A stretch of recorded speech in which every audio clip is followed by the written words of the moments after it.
आज बहुत सुंदर एपिसोड लेकर के हम आपके सामने प्रस्तुत हो रहे हैं। हमारा विषय है कि कुछ पाने के लिए कुछ खोना जरूरी। देखिए, ये पाने और खोने का आपसी संबंध है कि क्या पाना है और क्या खोना है। It is law of the nature to get something we will have to leave something. ये हम आपको दो एंगल से बताना चाहेंगे।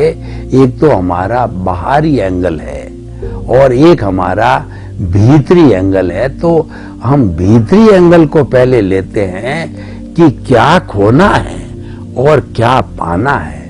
पाने का मतलब हमारा लक्ष्य क्या है।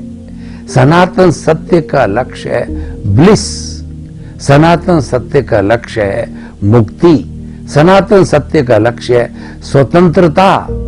ऐसी स्वतंत्रता उसके अंदर कोई बाध्यता न हो। हम स्वतंत्रता को स्वच्छंदता नहीं कहते हैं कि व्यक्ति चाहे जो जैसा करे, और भीतर तो प्रभु बैठा है, वहां गलत कोई कार्य हो ही नहीं सकता। जहां पर महापुरुष विराजमान होते हैं, जहां भगवान विराजमान होते हैं, तो वहां गलत काम कैसे हो सकते हैं। गलत काम की कोई संभावना भी नहीं होती है। तो हमारा मंजिल है सत्य को प्राप्त करना। Truth is God, God is truth. भगवान है वह सत्य है, ईश्वर है वो सत्य है, और सत्य भीतर है। जो बाहर जितना भी हम चर्चा करेंगे, जो सारा सत्य है वो तो रिलेटिव सत्य है, वह सच्चा सत्य नहीं है। क्योंकि हम सुख की भी बात करें तो आप मुझे बताइए कि बाहर जो सुख है वह सच्चा सुख है क्या?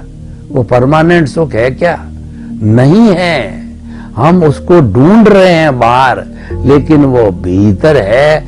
कस्तूरी के मृग ज्यों और ढूंढे बाहर। यानी जो कस्तूरी है वो मृग की नाभि में है, लेकिन मृग तृष्णा करती है। वो उसकी महक इतनी सुंदर होती है, वो इधर भागती है उधर भागती है, और वो हिरनी या हिरन जो है वो भागने पर उसकी सुगंध के वशीभूत होकर के वो भागती है, और उसको पता नहीं सुगंध कहां से आ रही है। जब उसको इस चीज का पक्का ज्ञान हो जाता है, ये सुगंध कस्तूरी मेरी नाभि के अंदर ही, और मैं तो व्यर्थ ही भाग रहा था, तो उसको मिल जाती। वह सच्चा ज्ञान है। तो हमें सच्चा सुख तो भीतर है, तो उसको तलाशिए। बाहर का तो रिलेटिव सत्य है। बाहर का जितना भी काम है वह रिलेटिव पुरुषार्थ है, और जितना जितना रिलेटिव सत्य है, जितना जितना रिलेटिव पुरुषार्थ है, वह ज्ञान की श्रेणी के अंदर माना गया है। हम भीतरी जगत की बात कर रहे थे कि क्या खोना और क्या पाना। देखिए, खोना है हमारे अज्ञान को और पाना है ज्ञान को। ज्ञान को क्यों पाना है?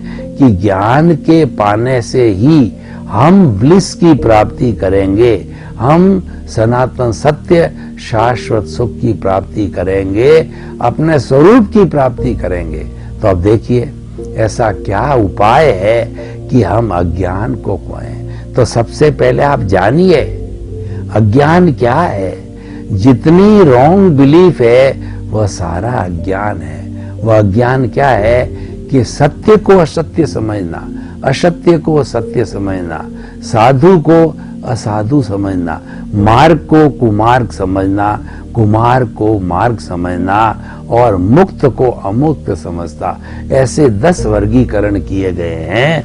यानी सच को जब हम झूठ मान लेते हैं, जो रियल सच होता है उसको आपने झूठ मान लिया, तो रॉन्ग बिलीफ हो गई।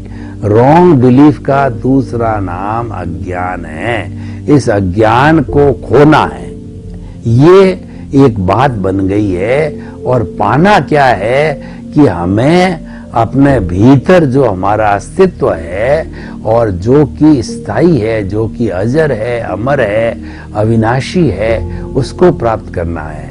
मैं अपने जो भीतर अस्तित्व है, जिसको हम सनातन सत्य में प्रभु कहते हैं, उस प्रभु के लिए मैं प्राय कहा करता हूं। और सनातन सत्य में हमने एक स्लोगन बना दिया, हरि अनंता, हरि कथा अनंता। जो भीतर प्रभु बैठा है वो हरि है और हरि अनंत है।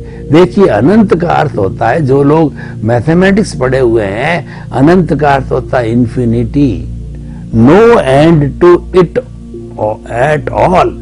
इसका मतलब हम ये जितनी भी आपको सत्संग सुनावे, चाहे मैं ऐसी सत्संग प्रभु की 1 जन्म क्या 10 जन्म सुनाता रहूं, तो भी इसका कोई अंत नहीं है। इसलिए हरि अनंता, प्रभु अनंत है और हरि कथा अनंता। इसके हरि के भीतर जो गुण है, देखिए कितनी बड़ी विचित्र बात है।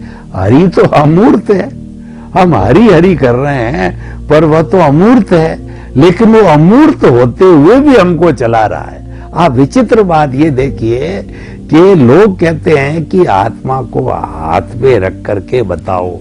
हम कहते हैं भाई, जितने महापुरुष हो गए हैं दुनिया में आज तक, वो कोई नहीं बता पाया, तो मैं कौन से बाग की मूली हूं कि आपको हाथ में रखा दूं। परंतु सबने अनुभव कराया, मैं भी तुमको अनुभव करा सकता हूं।